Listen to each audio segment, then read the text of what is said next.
Welcome back, everybody. So we are all armchair detective these days, whether it's Law and Order or a CSI. We all know the tools of the trade out there. So when the police announced that they were closing the case on the murder of a Hollywood publicist named Ronni Chasen, we still had a long list of questions. And I mean me. I really stumped our team this morning in the meeting. Now look at this. Chasen was driving near Sunset Boulevard into Beverly Hills when police now say she was shot and killed by ex-convict Harold Smith. He was riding a bicycle from his house. His house is 6 miles away. You following along?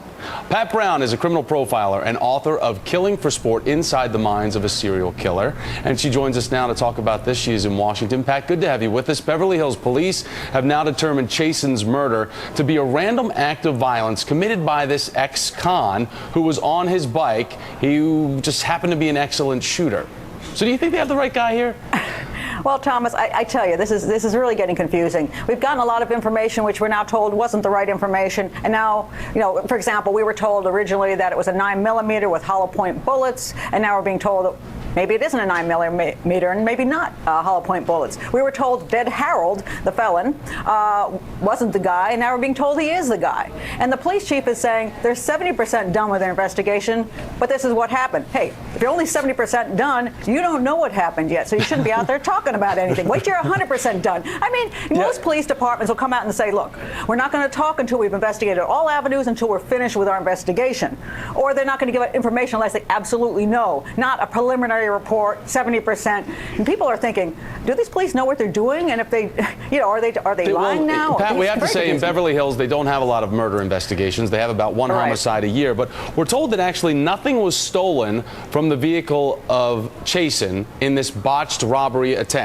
So we've got a man on a bike after 12 o'clock on a Monday night in Beverly Hills riding his bike with a gun, bicycling up next to a woman's Mercedes and shoots her, and then there are no shells on the ground, and then there's nothing stolen from her car. Yeah, well, that's what makes us all go, huh? Really? I mean, could this be a botched robbery? It's absolutely possible. Harold seems to be, he's a bit out there. He was talking a bunch of crap. He's a little weird. He killed himself. So it's possible. We always have a stupid criminal out there doing really stupid things. So could it be true? Yes, it could. But I'm not really buying it at this point, and it doesn't really make a lot of sense to me how this all went down. And if there really were hollow points involved and there were shell casings, it doesn't make sense to me that Harold messes up the robbery and doesn't bother to go after the person, but let me though stop and pick up all my hollow points off of the pavement. I mean, that doesn't really work for me. So I think I'd like to know what the real information is on this case, what the real evidence is, and I'm hoping we're going to get it and not just have this shut down as the easiest way out of a case we don't know what's going on. And Pat, just to remind everybody that they originally got the tip to investigate this guy off of America's Most Wanted because they profiled the case, and then it was the guy's neighbors that said, hey, he was bragging about getting 10 grand, or 10 grand was going to be coming his way for doing this. And now the question is when did he actually say that? Because it is possible that Harold did do something stupid, did do a botched robbery. Then he heard all about this stuff on the, because it was all over television, and maybe it was that on television he heard that it might be a hit, so he started bragging, I was the guy. It was a hit. That could be true. Or it could be that some guy close to Chasen met him someplace, said, I'll give you $10,000, in a few weeks I'll pay you the money. And there's no connections through emails or telephone calls to the guy. He kills himself because he doesn't want to go to prison, and the connection is lost then, and we'll never find out who is behind it. That's the other possibility. And so, Pat, like you said, 70% done. What's the 30% that we're not getting? If the suspect's dead, obviously the murder victim is dead. She can't tell us what happened, and it seems like it's a dead end.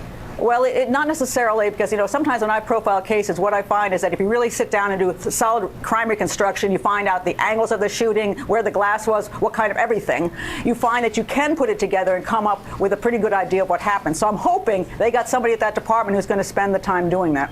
Pat, I could talk to you for the next 45 minutes about this. I love talking about this, and I do appreciate your time. And we just want to point out that as we talk about this, we know that it's, this is serious stuff going on, that a woman did lose her life, but we would like to get the facts on this. Pat Brown, thanks so much for joining me. I do appreciate it. Thanks, Thomas.